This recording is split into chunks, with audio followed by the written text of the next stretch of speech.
What is Paradox Training, your company? Bicep here, open hand, pushing here, locking my arm out, working down to the wrist, okay? And then pinning the wrist to here.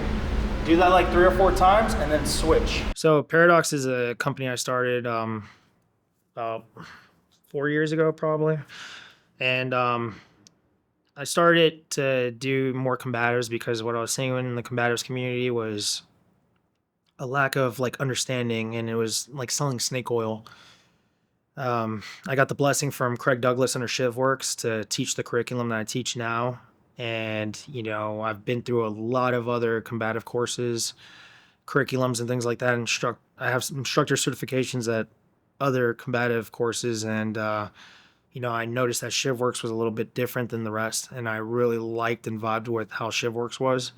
So I asked Craig Douglas if I could start training and teaching people, with his blessing after, training with him for a few years. And he gave me the blessing, and I started Paradox, to get more local guys in the area to start training more on the weapons-based entanglements because I was seeing a lack of it coming from a jiu-jitsu background.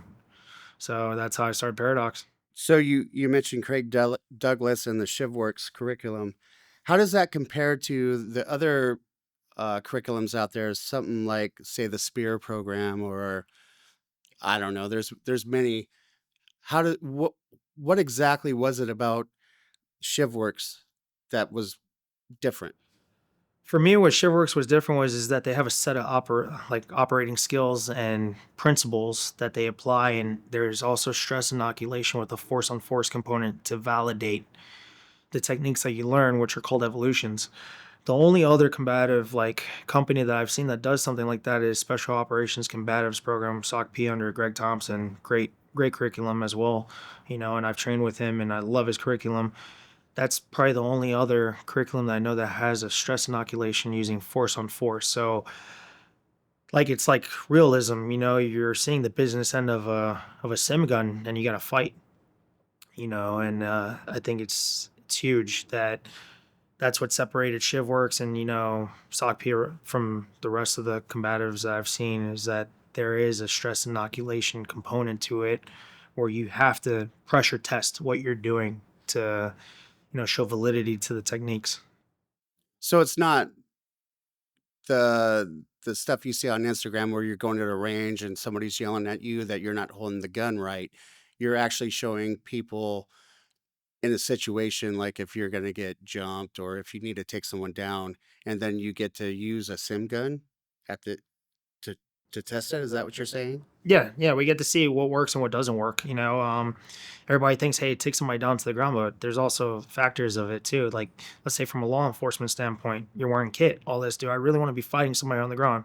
Or maybe they have friends. Do I want to be fighting with somebody on the ground where I can't see if the other friends are showing up? There's other adversaries, as well as are they armed? Are they not armed? Is it equal armament? Is it unequal armament? Things like that a lot of people don't really get to see. It becomes very primitive in nature. And it's just like what Craig told me a while back is like you have 2 technical blue belts in jiu-jitsu, you throw a little sim gun in front of them, it goes from technical to primitive very quick. So you get to see how you respond to stress. That's why it's big on the stress inoculation. See how you react to things. And we see a lot of people that didn't know that they could respond so well to the stress. And I'm not saying it's going to be the same thing as if you do it in real life, but it's going to help you get to that where and you show a little confidence and you know what to expect at least. Do you welcome civilians, or is it just geared towards law enforcement? And what can a civilian expect? I know you went over a little bit, but um, if you do take civilians, what would make them comfortable to take your class? So civilians are allowed to take it as long as, they are allowed to carry a firearm. You can't have any felony convictions to take our courses because you are using simunition guns. But what they can expect is just, I'm not going to scream at you. I'm not going to do crazy things. I'm not going to tell you like, hey, ninjas are going to come out.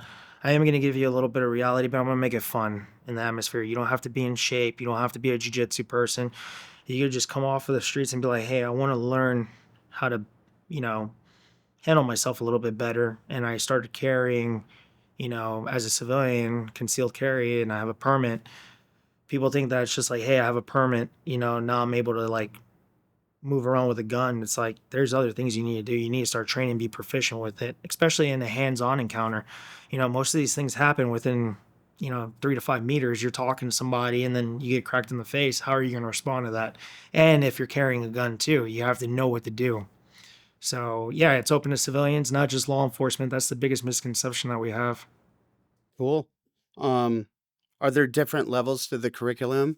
You have ECQC, is that right? What does that stand for? So ECQC is Craig Douglas's. It's Extreme Close Quarter Concepts. What I run is a ECQC Skill Builder, which is a derivative of what Craig Douglas does.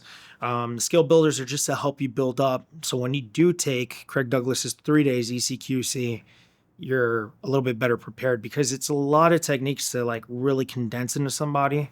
So we make it, levels. We make it in tier levels. So we do the whole crawl, walk, run, and we do the evolutions as well. So it's a good preparation for the whole 3 day ECQC course.